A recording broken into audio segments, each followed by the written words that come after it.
Pat, we're going to start over with you, although someone in the audience said that your time is already up. We're going to allow you to repeat that answer again. Why are you the most qualified person to lead the GOP in Minnesota? I think it's a combination of three different things. A lifelong personal and professional commitment to our party's conservative principles. I've worked to turn them into action. It hasn't been just talk or just hyperbole. It's, working with people like Dick Armey and Mark Kennedy to turn them into, legislative reality and a commitment to the across-the-board economic, social, and national security conservatism. Second would be integrity. If you ask me a question, I'm going to give you a straight and honest answer. And as I've talked to folks in our party over the last couple of weeks, they're very disappointed. They felt like they haven't been leveled with, haven't been told the truth, have been spun, and that has to stop. I mean, we've got a major credibility problem with our party activists, with our donors, and with the public at large because of the events of the last month. And I can bring that to a close. And finally, it's experience.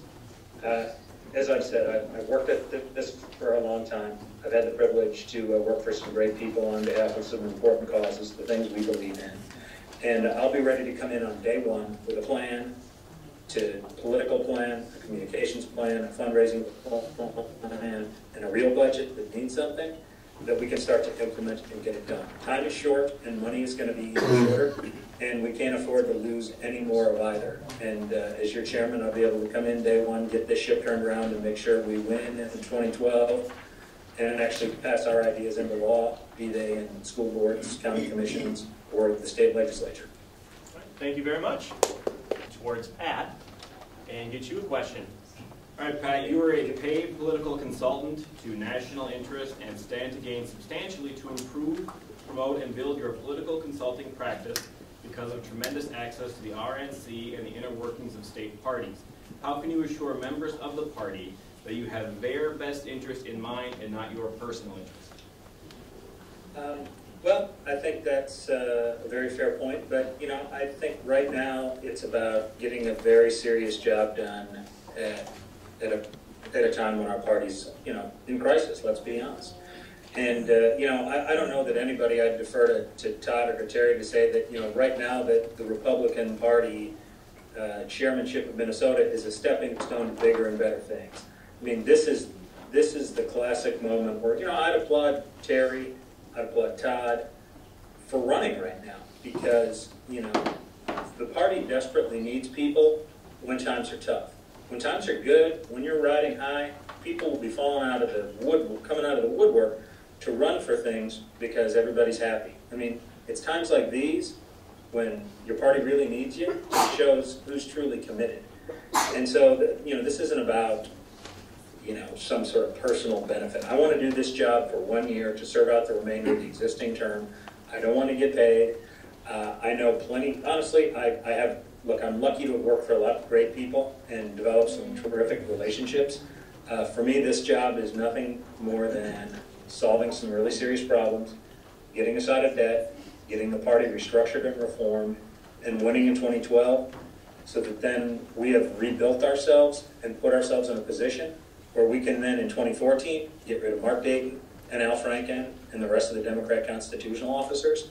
And that's our goal. It's not about anything personal. It's about doing the right thing when your party needs you most. And I'd say that, again, all hats off to Terry and to Todd for stepping up at the same point. And again, for everybody that's shown up tonight, I wish I could see you, but like I said, you might not have heard me. Had I tried to reschedule this trip, my wife would have killed me and I never would have made it to serve in the first place. But, kudos to all of you for coming out. I mean, in good times, it's easy to be a cheerleader and an advocate. In tough times like these, when we really need you, that's when it's great to have so many people in the audience tonight. So, all due respect and thanks to you guys in 39B, to Mark and to Chris for setting me up on the connection, and for Jack for coming out to moderate. I do want to follow up. In your last statement, you said that you want to finish out the year as chair. Would you consider running again when the chairmanship opens up, or are you looking at it as a one-year thing to get us back on track? I look at it as to finish out the end of this term. I mean, I think the most helpful thing from my standpoint is in not wanting a salary and in not wanting to build any sort of a political empire or establish any long-term hold on the party. That liberates a person to go in and say, look, what's the right thing to do? What are the decisions that we need to make? Because look, let's face it, whether it's Todd, Terry, or me, we're going to face some tough choices, and we're going to have to, have some really, really, unpleasant conversations inside the family. And we all know that. And it's a lot easier to have those when you're not worried about, well, gee, I might make this person a little bit mad, and that person therefore may not vote for me in my next election for some other job, or I want to run to be the endorsed candidate for some other elected position, therefore, I have to make everybody happy.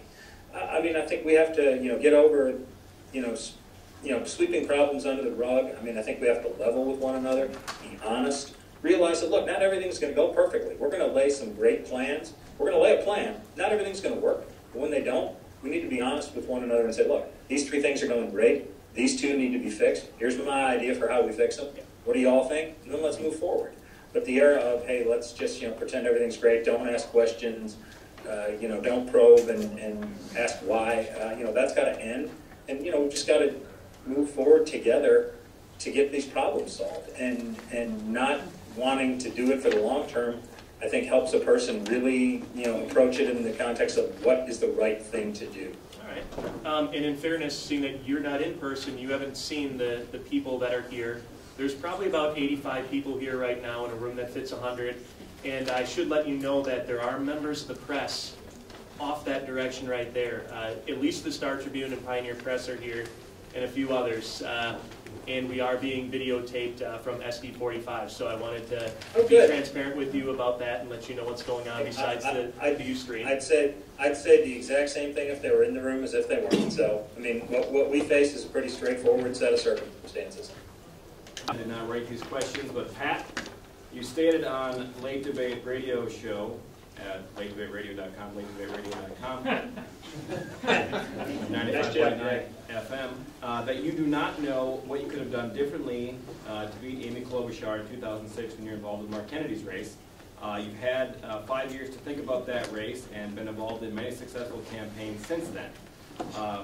What can you do as chair to help accomplish the goal of beating her this time? Well, that's a very frustrating defeat for those of us who were part of the campaign, but it's an even more frustrating defeat for those of us who have to live under the vote she's casting on a regular basis. Cap and trade, Obamacare, stimulus, bailouts, on and on and on and on. And I believe that, Amy Klobuchar won in a very, very bad year by essentially being, who she was not. She was not George Bush. She was not the Republicans in D.C. and Washington. And look, I'll be the first to admit, while Mark stood strong, Republicans lost their way. They lost their way on spending. They lost their way on, just basic decency and behavior issues and how they ran the institution. And it came back and we paid a price. Now, she ran by being, not George Bush, not Republicans. Brand X. Well, in the intervening 5 years, she's done nothing to distinguish herself as other than a very generic Democrat. She has voted for the Obama-Reid agenda, lock, stock, and barrel. There are no areas where she has shown the least bit of independence. She's not represented Minnesota. She's, represented a very, left-wing agenda. And I think the more Minnesotans understand that and are frustrated by what's going on in Washington, congressional approval ratings are at all-time lows. If I were an incumbent Democrat or an incumbent of either party, I'd be watching what's going on at home very, very carefully, because Americans are rightly very frustrated with the direction this country's going. The economy's not in good shape.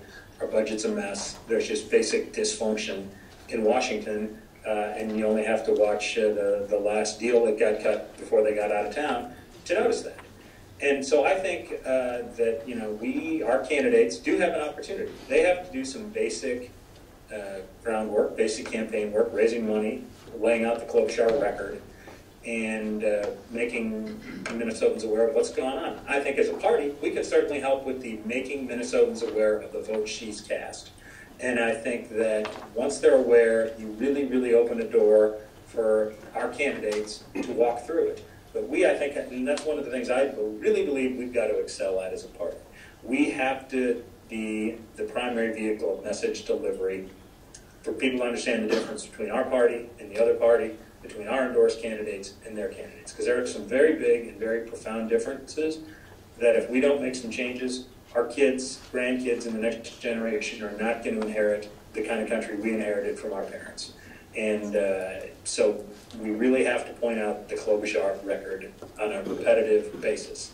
It's not just running TV ads, it's just letting people know, and that's a process that can start with the state party, moves to the congressional districts, working with our BPOUs to identify local people to help us deliver those messages. That's true of our Senate candidate, it's true of congressional candidates, true of legislators. It's a whole team process that I think we can institute very quickly, very aggressively, and most important for us right now, very cheaply. Thank you very much, Pat. So I'm going to jump ahead on our questions in the budget section. I'm going to give each of you about 2 minutes to answer these, and I'm going to let Jack follow up if he wants to. All three of you have mentioned BPOUs at some level in your last set of questions. We know that the state party's budget is very non-existent, is a nice way to put it at the moment. But we know that the BPOUs themselves need to be viable just as much as the state party itself. And here's my one soapbox, because all moderators get on a soapbox from one time to another. I received a phone call when I was running for school board in Inver Grove Heights from the state party, asking me to donate $100 to the state party. I said, well, at this time I can't right now. I'm a candidate running for school board. It's like, oh, but your money that you give to the state is going to help candidates just like you to succeed in your election. I said, yes, I understand that, but I am the candidate. My $100 is going to go very far if I give it to myself. And the conversation went on for about 5 or 6 minutes and tried to whittle down to 50 and maybe 25.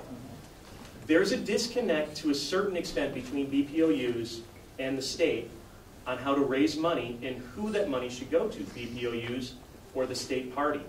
How do we work in conjunction with the state party and BPOUs and congressional districts? And yes, I'm going to try to limit you to only about 2 minutes with this, because everything else that you answer from here on there is going to kind of spill into this answer too. So we're going to start, and we're going to move on to Pat.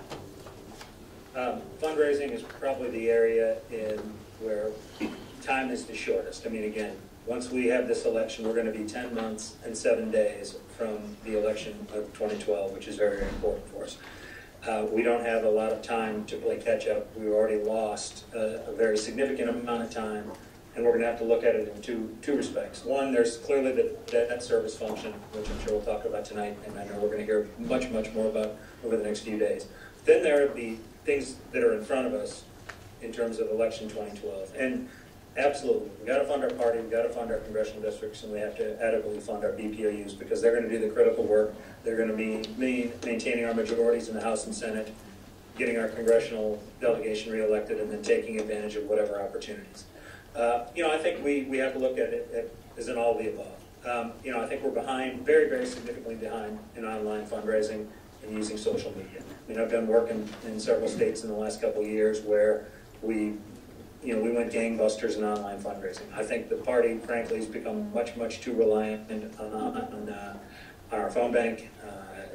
I think we need to do some updating, some modifying. We have to fix our mail programs as well. And, we just have to restore confidence in a donor, whether they're a small, medium, large, or extra large donor, that their money is going to be spent wisely on behalf of things they believe in. When that happens, they're going to come back. Now, as far as how we help the BPOUs, I think this is a classic case where there's got to be some partnerships. Maybe the state party, can do some things as far as investing in technology. The people, we have the people that we need who have relationships with people in the individual areas, who have that trust and credibility to reach out and to say, hey, look, reinvest in the Republican Party because you trust me. And you might not know these guys in St. Paul, but you know me. And so we can give them some of the tools using technology, doing some of the back office work, and they can go out and help raise the money, and we figure out some sort of a fair ratio where the party benefits, the BPOU benefits, and everybody wins. And we really do. It's a many hands make light work type situation, and we've got to look at our programs, our process, our systems, our structure, and just see, does any of this work in terms of raising money? I think Pat, we can do some things that are going to be really creative, really innovative, that gets us away from we've always just one last thing, I'll shut up. Okay. From the we've always done it that way mindset that I think has become a little too pervasive. Okay. Just want All to. right, first of all, that's latedebateradio.com. latedebateradio.com. This next question will go Pat, Terry, then Todd. And Pat, you did touch on some of this, but I'll ask the whole question anyway. The state party is in debt. Will you be a paid chair? The current budget does not allow for a paid deputy. Will you work to change that? And how do you plan to raise the money necessary for us to be a strong state party in an election year and pay off the debt? Pat, you first. That's among the most fundamental questions that the next chairman's going to have to address. No, I will not take a salary. I will be a volunteer chairman. I'm more than happy to reallocate those dollars toward the deputy chair and toward an executive director if, working with the executive committee, we think that's a good idea. It certainly seems to make some sense to me. But, then again, job one is going to be a new fundraising plan. How do we look at again, as I said, programs, process, systems, and structure? I mean, are the things we're doing to raise money making sense? Whether we're talking people giving $5, $500, or $5,000. And right now, I think there may be a few that are working pretty darn well, and others not so much. And so it's evaluating, getting in, looking at the data and the numbers, which, as somebody who's not involved on the executive committee or in the party, I don't have access to. I couldn't tell you exactly what the various programs are bringing in on a regular basis, but I can just tell you, what my assumptions are and what I've learned from talking to folks. And again, online fundraising, we've got to get in that game, and we've got to do it very, very aggressively. We have to, again, restoring, money follows message. Do we have the right message to attract donors? Absolutely. Do donors right now have confidence and trust that their money is going to be spent wisely on behalf of things they believe in? I'm not sure that they do, and that's something I know I can correct. I'll go with a plan in hand and the ability to execute it on day one, to talk to the donors, explain to them, look, these are the problems we've had, this is how we're going to fix them, this is how we're moving forward, and this is your role. And I think when they hear a credible plan, frankly, a sob story, not a charity case, but a real plan to make this a long-term governing majority from Minnesota, they'll reinvest. Because, again, our message and our principles don't need reevaluating. They're working every place they're being tried. The systemic things we're doing, the managerial things that we're not getting right, we can fix that. But the message we have to take to donors is working. We just have to match it up with some credibility. All right, thank you very much. And what we do want to ask really quick is a quick follow-up to Pat. We know that you stated that you see this as more of a, I don't want to put words in your mouth, so correct me if I'm wrong, not necessarily a full-time job. But I do want to ask all the candidates, how many hours do you anticipate that you're probably going to put forth, especially knowing that the session is coming up soon, and immediately after the session, everybody's gearing up extremely hardcore for Amy Klobuchar. We're starting, okay, and Pat will come to you. As many as necessary. I mean, rebuilding is not going to be an easy, simple task, and it's going to involve a lot of people, and it's going to involve a lot of hard work. But there's nothing that solves problems like hard work. Okay, thank you. Okay. Over the past year, Republicans in Minnesota have seen a lot of drama, personal agendas, and ambitions supersede the duties and loyalties of the platform and party activists. What is your interpretation of the party platform? Is it a set of guiding principles that we should adhere to, or is it a contract that you and our elected officials must adhere to under their endorsements? And Pat, we're going to move on to you as well. Were you able to get the entire question, or do you need it again? No, I was. Excellent. I got it. I mean, yeah, clearly our platform is our guiding principles, and I think our activists and our state central committee and all of us, especially our grassroots folks, should constantly be asking, does our platform accurately reflect who we are and what we believe? And, certainly if it bubbles up from the grassroots that they want to look at and evaluate things, that's great. But from my standpoint as chairman, I see it as my responsibility, at least, to it's like supporting candidates. You don't get to pick and choose which of our endorsed candidates you support, and you don't really get to pick and choose which of your platform positions and blanks that we support. We support all of it. Now, does every candidate who runs under the Republican banner and seeks Republican endorsement agree with every point in the platform? No, of course not. But that doesn't, really present a conflict, except to the extent that our local BPOUs and our congressional districts and, in some cases our state central committee are asking, look, does a candidate we've endorsed, are we comfortable with it? And, it's my job as chairman to tell the BPOU that, well, your endorsed candidate, doesn't measure up to what you should think he measured up to. I mean, that's something for them to come and tell me. And more importantly, to tell their local office holder, do they square? And so, we're going to continue to have debates over the platform. That's the sign of a growing, intellectually lively party that wants to govern this state in a totally different way. There are going to be always going to be things that are going to be contentious and controversial, and we should hope that there are. Because if there aren't, it means we're declining and we're losing people, not gaining new people who think, look, we have to do things differently than big government liberalism. All right, thank you very much, Pat. All right, thank you very much, Jack. All right, this one's a little more specific in terms of the platform, and we're going to go Terry, Todd, then Pat. If I ask this room of people, raise your hand if you're pro-life, 90% of the people would raise their hand. If I ask them, should we expand gambling or have the state involved in gambling, it'd be 50-50. Now, depending on who you talk to, the platform is either very clear or very not clear on this issue. We've got people in Republicans in the legislature adamantly opposed to expanded gambling. People in the legislature in leadership who think that's the way to go as far as Racino and the Viking Stadium. One, what's the answer? And two, what is the state party's role in this discussion? So, Pat, we're going to turn to you, the same set of questions.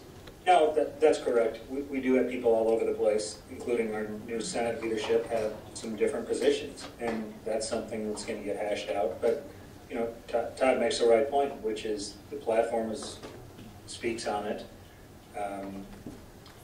As chairman, our job is to defend the platform and go from there. And I guess where we have to all look at this is, my view is we have to stop killing one another over the issue. I mean, because we do have good Republicans on both sides of the issue. They feel very passionately, some against the expansion of gambling and some who would like to expand it for any number of different reasons. I think that mix is probably right. You've got a 99-1 on the life issue and a 50-50 on some of these others. And as chairman, while our party speaks, I mean, that's where we speak. All right, thank you. Just a quick follow-up. Is there anybody on the panel of candidates who knows the proper protocol of how to change the state platform?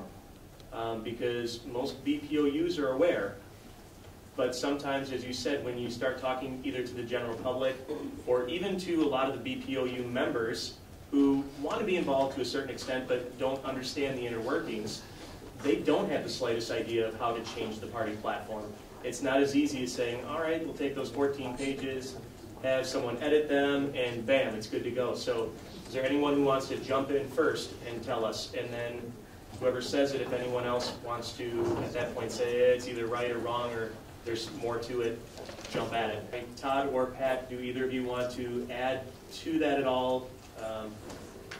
Yeah, I think it's important that continue to be a bottom-up process, that these fundamental overhauls and looks at who we are aren't dictated from on high, that the core of our party, the people who are doing the work every day, have a chance to say, look, our platform either does or does not reflect who we are and what we believe, and that we always have to have opportunities for folks to weigh in and make changes as they see fit. And that's a healthy thing. Debates and discussions, even vigorous ones with profound disagreements, are important. And again, it's a sign of a growing, expanding party, not a contracting, declining one. Okay. And we're going to move on to Jack. One more platform question. For the 15 years or so that I've been involved, the platform has been too long. Everybody agrees with that. Yet it gets longer. How do you accomplish this? Because that is something the delegates ultimately decide. Is the role as chair to lead people to a smaller, more understandable platform, or sit back, let the activists do what they do, and deal with it? We're going to move on to Jack. One more platform question. For the 15 years or so that I've been involved, the platform has been too long. Everybody agrees with that. Yet it gets longer. How do you accomplish this? Because that is something the delegates ultimately decide. Is the role as chair to lead people to a smaller, more understandable platform, or sit back, let the activists do what they do, and deal with it? Pat.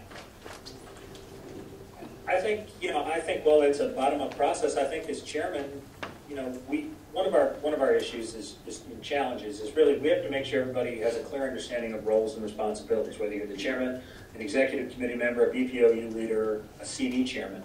And there are many, many opportunities for people to play significant roles that aren't ceremonial, that aren't, the refreshments committee, where we're empowering people to get real work done that's going to move our party forward. And I think as chairman, my approach is going to be to say, okay, what are the things that are on the minds of the people I'm talking to on a regular basis that the executive committee members are hearing from, saying, look, this particular thing frustrates me. What can we do about it? The platform's too long. What can we do about it? And I think we've got a lot of smart, talented people who are looking for clear roles and responsibilities. And if we can put people in charge of things like, okay, periodically we're going to go off and take an evaluation. Does our platform adequately and accurately reflect who we are and what we want to convey to Minnesotans about the direction of the Republican Party? It's going to take this state.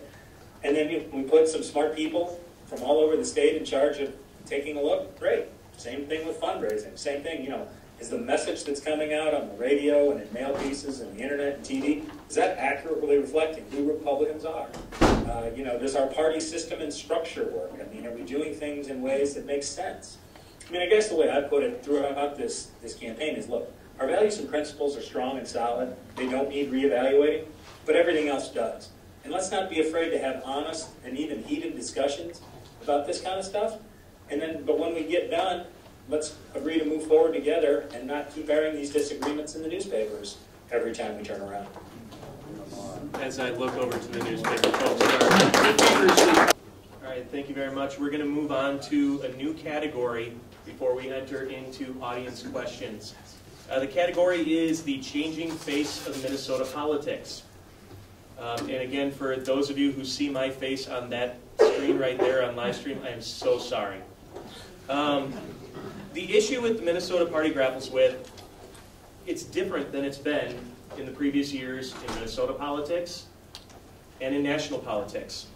Today we're competing with shadow organizations such as 501c4s, super PACs, 527s, and mega donors from other parts of the country. Along that, we also have a governor whose ex-wife is vowing to put in six-figure digits into his reelection and to their agenda's standpoints. Actually, seven figure. What can our party do to actually get ahead of these types of messages from opponents that aren't the traditional opponents that we're used to seeing? And we'll start with, Todd looks like you want I'll to start. we'll go with Pat, then Todd, then Terry. Sure. I think, I worked on a couple pretty high-profile Senate races last cycle, and we spent a lot of money, like $10 million, and we controlled about 10% of the message by the time you counted all the Democrat groups, Republican groups, conservative groups, party committees. So in terms of the mass communication medium, that's becoming the wild, wild west. And look, we have 10 months before the election. We're in difficult financial situation. That can't be our core competency. We've got to be able to, and I've said this in my literature, and as I've talked to delegates and folks who are interested, I think we have to excel at three things: voter identification, targeting, and list development, so that our candidates and our party organizations know exactly who we need to be talking to expand our House and Senate majorities and re-elect our members of Congress and take advantage of opportunities. We need to be much more skillful at delivering message especially at the local level, especially in defining Democrat candidates in relationship to our Republican candidates. We have a much clearer and effective message. We have to hone it down and localize it so that our BPOU leaders and our local Republican activists can deliver it in their individual cities. It's not about people in St. Paul sending out a press release. It's about giving local people the tools to deliver our message effectively and tailor it to their unique circumstances. And lastly, it's about research and keeping track of what the other side's up to. I mean, if Chip Provok calls the Republican Party at headquarters and says, hey, I need to know the 5 worst votes Tara Clark cast on taxes in the legislature, we should have that to him in hours, not days. If Tom Bach is driving around giving speeches on his latest proposal to increase taxes, we need to have somebody there to record it so we can use it. So I think our party really has to focus on the blocking and tackling that really are the core of what only a party can do and what a party must do to have our side any chance to be successful in November 2012. All right, thank you. What do you see as the party's role in messaging? How can we get better at messaging? One thing that drives me nuts as I look out in this room is that some people think we're a party full of rich fat cats. No. Raise your hand if you're a rich fat. There you got one. I'll be talking with you later. But in the campaigns I've done in the state, you get outside the metro and you're in rural Minnesota, and people who vote Democrat think just like we do, yet they don't vote for us. How do we fix that? What's the party's role? Okay, we're going to move to Pat next. You know, that's got to be one of our 3 central roles, along with the voter ID and the research component. You know, communication has never been cheaper, easier, or faster than it is today. Again, not to cast aspersions on our dear friends in the media who are there, but look, we don't need the filter to reach people now. Between email, online tools, social media, we can talk to people extensively, regularly, as much as we want to, without anybody coming between us and the person on the other end. And we just have to be much more sophisticated in how we do that and when. And it's not a magic thing that, oh gee, if we just use this word or that word. You know, it's about repetition. It's about being very, very aggressive. And it's about, in some respects, we have to understand that campaigns need to be longer, not shorter.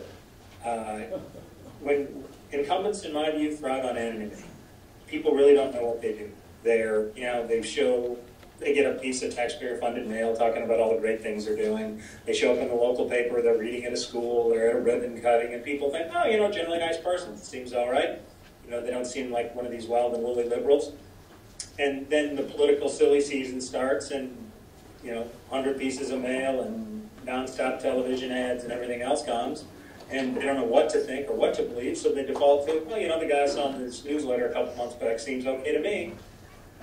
And whereas if we can use these new communication tools and use everything that's available to us and have some very sophisticated and aggressive strategies to reach people, and we can easily find out and understand what individual voters care about. Because they'll tell you, provided you're smart enough to ask. And we just have to do a better job of asking, finding out what people care about, and then asking and reminding them where we are on these issues, and telling them, look, here's what the Republican Party stands for. Here's what candidate X stands for. Here's where we will make your life better and the life of your kids better. And it's just a repetitious process that we can't be afraid to engage in. We can't be shy about defending principles and values that are honestly the majority positions. Thank you. Donald, you were first. Thank you very much. My name is Don Allen. I'm the editor-in-chief of the Independent Business News Network. Hello, everybody, and I'm not scared of you. Anyway,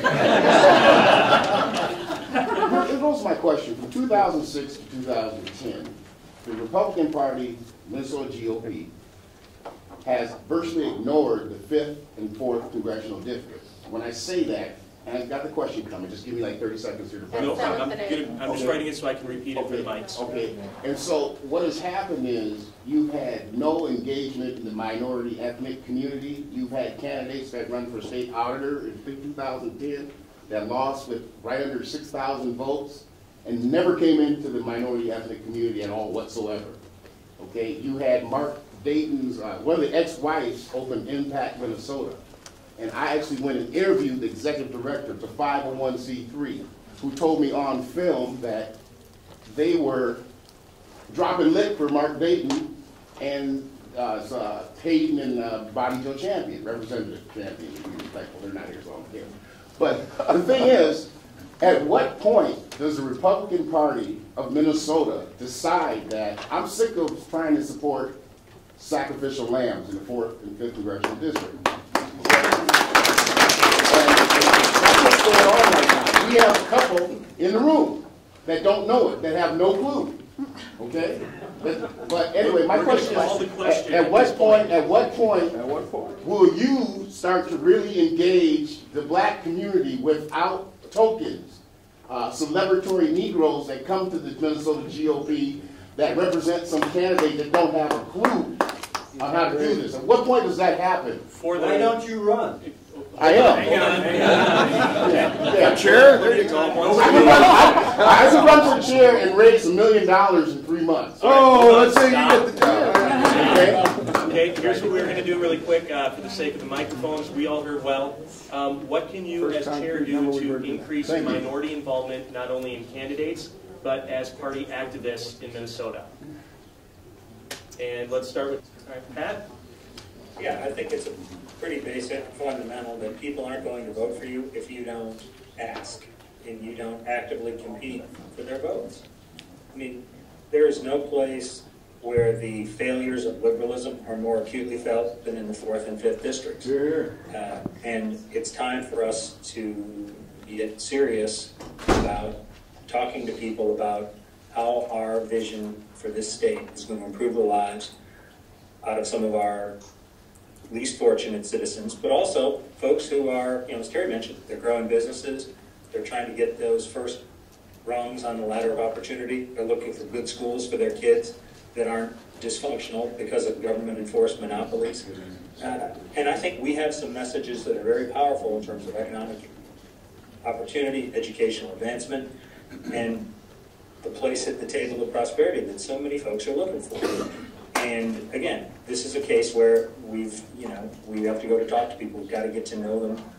We've got to be willing to compete and put in the time and put in the energy. And again, technology is our friend. We can be online.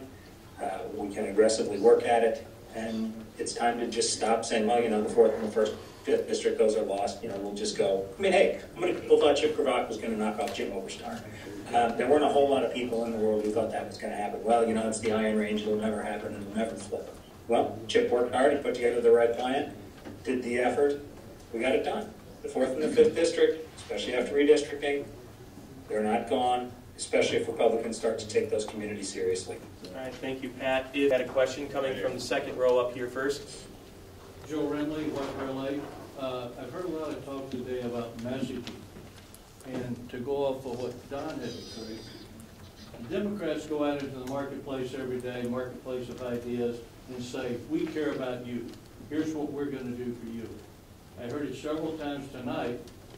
We go out into the marketplace and we say, I want to talk to you about limited government. We never talk to the people about what that means to them, or that we communicate in any way that we care about them. We're listening to what they have to say. Now, he said we didn't go into the 4th or 5th district. I live in White Bear Lake. He never came into White Bear Lake either, or anywhere else in the state for what I can tell. I'm very concerned that we might put in as the chairman of the party an administrator, a CPA, another accountant. I'm looking for a salesman. We're in the business of selling ideas. There you go. Problem solver. We've got to change the way we go to market. The question is, if I'm getting the premise of it right, we need a salesman who can sell our ideas, sell our candidates a little bit more. Is that the general premise? Not a little bit more, a whole lot. Okay, a whole lot more. Can we keep our answers to about 45 seconds? I know that's probably not even close to enough time, but in interest of our time, and again, Joe has your email address and phone, so he can talk to you more too. Thank you, Pat. No, communicating our message is certainly a big part of the job and selling it to the public. And, it's exactly the right point. Limited government, as the founders knew, was not an end in and of itself. It was a means to an end, which was, pursuing our God-given liberties and the pursuit of ethics. And so I think the more we explain that limited government is going to make your life better. I mean, the false promise of security that liberalism has promised just hasn't materialized. It's threatening to bankrupt a country. And what truly can make people happy is their ability to pursue what they want to pursue. Whether it's starting a business, pursuing their education, their family, whatever it is, that getting the government out of the way is going to make that much more likely. It's going to make them much happier, more successful, and it's going to keep this an exceptional country. Thank you very much, gentlemen. Yeah, sure. Fire away. My name is Brian Bjornson. I'm managing director of an organization called Shrink the Government. Actually, what I have is a couple of suggestions. One, when somebody donates to the GOP, do they know where the money is going? I don't. My suggestion is, if somebody donates $100 to GOP, X percentage goes to the state, X percentage goes to a BBOU. Okay, I'm gonna interrupt in interest of time really quick and say, gentlemen, do any of you have a plan for where the money is going to go when we're short on time, so we got to go with this? Do you have a specific plan if you get $100? Mark, I got one more suggestion. Well, we need to keep going. We can ask the suggestion after we're final at this time. Sorry. In 30 seconds or so, is there a plan that you guys have for how much money will go towards, say, operations, as opposed to staff, as opposed to getting out to BPOUs, if you had $100? And Pat, if you can get it in about 30 seconds. I think we can keep our overhead and our administrative costs fairly low and put more and more of our budget into programs. I think there's no question about that. I mean, we should be, shooting for something and obviously in the 80-20 range. But the trick that we're all going to have to face is, the debt service. And, we're going to get a much better handle on that in the next few days, just trying to figure out, all right, operations is one side and what we want to get into programs, but, we can't avoid the whole notion of, the debt. We're in the same boat the federal government's in. We've got debt that's chewing up more and more precious resources, which is why we have to solve it as soon as we can. All right, thank you, Pat. If elected chair of the Minnesota GOP, this is George Wu Edina, will you continue the fervent, passionate messaging and promotion of judicial reform that our previous chair, Tony Sutton, did on behalf of the Minnesota GOP Republicans? Thanks, George. Pat, were you able to get the question okay? I was. Okay, then let's start off with you right away. Yes. All right.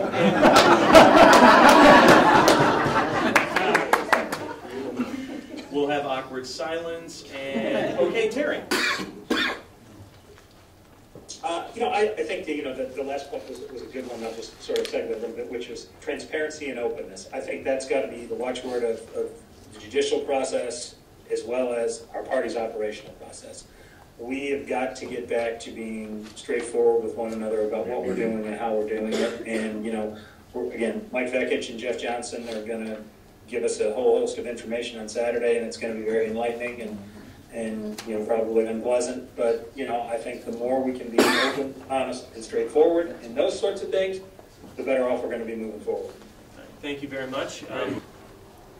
Yes, one of the biggest challenges in the short term will be restoring trust in party leadership and the current finances. Do you believe that having a former lobbyist for Enron at the head of our party might be a potential liability in accomplishing this?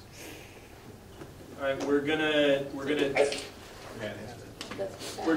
let Pat answer this very quickly, and we're gonna try to keep it to about 20 to 30 seconds. Yes, for 6 months, 9.5 years ago, I did work for Enron.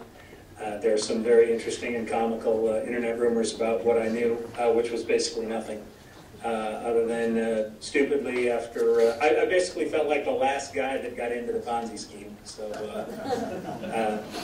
you live and learn, and there are some painful lessons you learn in life, and the one I learned was, lobbying wasn't for me, and it's always better to go back and do what you do best, which is grassroots conservative politics, and, appreciate the question. Thank you. Do we need to even ask? Do you guys want to go back? I just have a two-part question. One, will you encourage candidates to support the platform? Number two, do you have any interests like lobbying or a financial services firm that will conflict with that? One example, I think, of a chairman who did a bad job was Ron Carey, 2008, Override 6. I think that really hurt the party. And secondly, with Tony Sutton, for example, he had ties to Cage, which I don't think really helped the credibility of the party. So, that's the question. We've already touched upon the platform pretty heavy with them answering the questions, so I'm going to choose to ignore that one at this point, and if we need to further discuss it after the forum, we can definitely do that with the candidates. The second question, though, was more so, refresh me on it real quick. Do you have any business interests like Cage, lobbying, or financial services that will conflict with your ability to promote the platform? Okay. Any conflict of interest questions, which will undoubtedly be asked again tomorrow at the nominations committee as well. Quick, and this guy's been so persistent. One more. Fire away. Arlen Johnson. Arlen Johnson, Senate District 40, Burnsville. Quick question, and that is, I hear we owe a lot of money, and I'm wondering, where did this money come from that we owe, and who do we owe it to? For the most part. One person, one bank, who do we owe it to? So the question could be reworded as to, are any of you three candidates privy to information, or that's probably not the right way to say it either, do you understand where our current debts are, whether it's 500,000, 700, 1.2 million, or even 2 million? All those numbers have been thrown out. Are you guys aware of the operations of where these numbers are coming from? And what can we do to eliminate those types of things? Well, not just that, but who do we owe it to? And who do we owe it to? Again, I'm going to let anyone jump in here. I'd have to answer that I don't know. I haven't been informed yet. I'm really looking forward to Mike Vekich's presentation on Saturday to get a full handle on what the status of our liabilities are, what we really owe, to who. It's a great question. Where did the money go? And, you know, more importantly, I've started to think about is, look, whether it's whatever the number is, how do we fix it, and how do we step in on day one with a real plan that we can get implemented, so, you know, we're not trying to do on-the-job training for a couple months and then lose even more precious time. Okay. And I want to ask this question because it's really great to see the turnout. I see a lot of really, really good people here. And I'm really happy with the candidates we have for chair. You're all fantastic gentlemen, and we're very, very glad you're all stepping forward to run for the party chair. I'm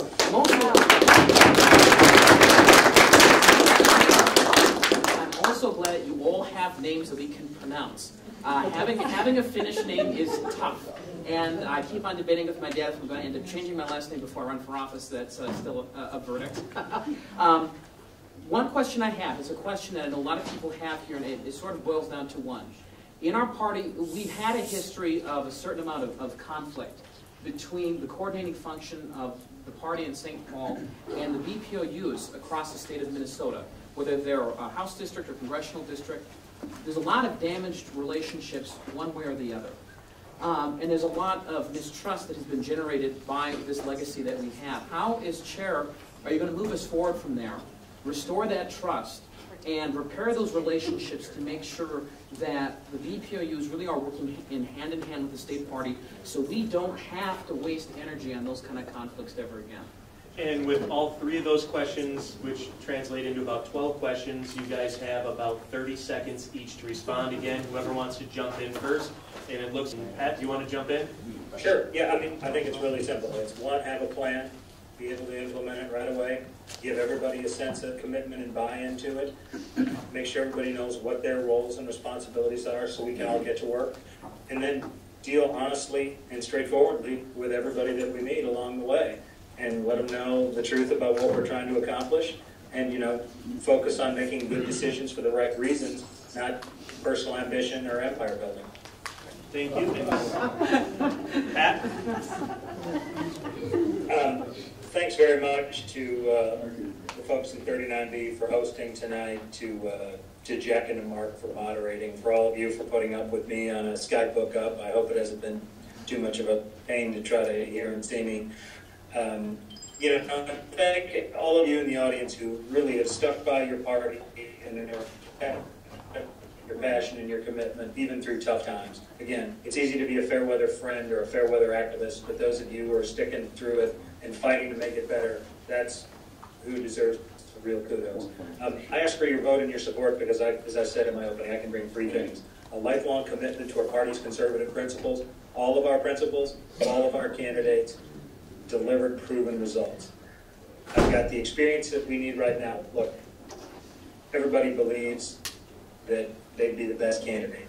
But the bottom line is we need somebody who can walk in on day one with a plan to get this thing fixed, doesn't need the on-the-job training, doesn't need to try to figure out what's going on, just goes in and gets started because we're 10 months and 7 days from the election once we get elected on Saturday. And finally, somebody that's going to be honest and straightforward with you. Who's not going to tell you what you want to hear, who's not going to spin you or BS you, but is going to tell you the truth about what we're doing, good, bad, or otherwise. I think our party has a great future because our party's problems are about management and about organization and about structure. Our philosophy is strong. Their party's problems are about their fundamental philosophical outlook, which is losing and doesn't work and has no future. I'll take our problems over theirs any day. Thank you again for letting me be with you tonight. All right, I want to thank